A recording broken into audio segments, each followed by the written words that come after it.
ignore অসমীয়াত ignore এই শব্দটোৰ অৰ্থ হ'ব অৱজ্ঞা কৰা বা অৱহেলা কৰা বা আওকাণ কৰা অৰ্থাৎ কাৰোবাক বা কিবা এটাৰ প্ৰতি কোনো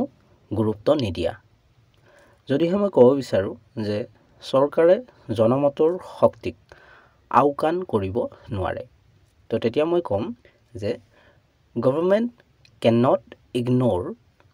the strength of public opinion বা যদিহে মই ক'ব বিচাৰোঁ যে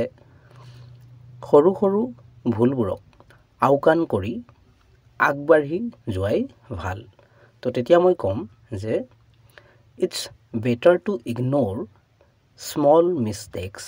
এণ্ড মুভ অন চেনেলটো ছাবস্ক্ৰাইব কৰি ল'বা কাৰণ এনেধৰণৰ ভিডিঅ'বোৰ ইয়াতে পাই থাকিবা